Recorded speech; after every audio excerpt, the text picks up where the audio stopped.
येणाऱ्या नवीन वर्षाच्या तुम्हालाही खूप खूप शुभेच्छा. मित्रांनो, नवीन वर्षानिमित्त आपण स्पेशल ऑफर ठेवलेली आहे. 1 जानेवारी ते 10 जानेवारी पर्यंत आपण 20% डिस्काउंटने तुळशी वृंदावन देणार आहोत. समोर पाहताय या अशा पद्धतीच्या तुळशी वृंदावन जर आता सध्या 18,000 रुपये रेट असेल तर 20% कमी करून देणार आहोत. जर तुम्ही हा व्हिडिओ दाखवला, कमेंट मध्ये जर तुमचा नंबर असेल तर तुम्हाला 20% डिस्काउंट मिळेल. 1 जानेवारी ते 10 जानेवारी पर्यंत सेल चालू आहे. त्वरा करा, अशा पद्धतीच्या तुळशी वृंदावन खरेदी करा. प्रत्येक तुळशी वृंदावन मागे डिस्काउंट दिला जाईल 20%. खरेदी करायचं असेल तर लगेच संपर्क करू शकता आणि लाईफ टाइम गॅरंटी आहे. विशेष म्हणजे काळ्या पाषाणामध्ये तुळशी वृंदावन आहे.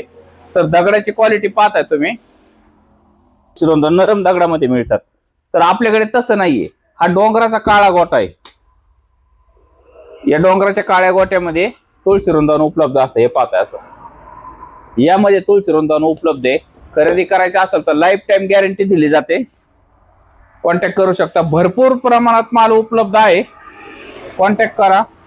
3 फुटापासून 4 फुटापर्यंत 5 फुटापर्यंत तुळशी वृंदावन उपलब्ध आहे. सध्या 2.5 फुटाचा माल सध्या उपलब्ध नाही. 35 इंचापासून 36 इंचा म्हणजे 60 इंचापर्यंत तुळशी वृंदावन उपलब्ध आहे. 35 इंचापासून 60 इंच उंचीचे तुळशी वृंदावन आपल्याकडे उपलब्ध असतात. पाहताय हे 35 इंचाचे तुळशी वृंदावन आहे. समोरचे जे गोल स्पॉट आहे डिझाईन त्याच्यावर काळ्या दगडात सुद्धा उपलब्ध होईल. आणि आपल्याकडे शिवलिंग सुद्धा उपलब्ध असतात. तर शिवलिंग सुद्धा तुम्हाला दाखवतो मी. हे अशा पद्धतीचे शिवलिंग आहे. हे पाहताय हे शिवलिंग सुद्धा आपल्याकडे उपलब्ध आहे. मित्रांनो, कमेंट बॉक्स मध्ये मेन्शन करा तुम्हाला कोणत्या प्रकारच्या दगडातल्या वस्तू आवडतात. त्या वस्तू आपण सगळ्याच्या सगळ्या उपलब्ध करायचं काम करू. आणि मित्रांनो, आपल्या चॅनलला नवीन असाल तर चॅनलला सबस्क्राईब करा. जास्तीत जास्त लोकांपर्यंत शेअर करा.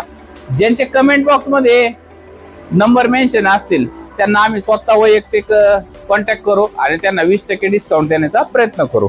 पाहता अशा प्रकारचे शिवलिंग सुद्धा तुम्हाला कस्टमाइज करून मिळेल. याची लाईफ टाइम गॅरंटी राहील. शिवलिंगाची सुद्धा खरेदी करायची असेल तर लगेच संपर्क करू शकता.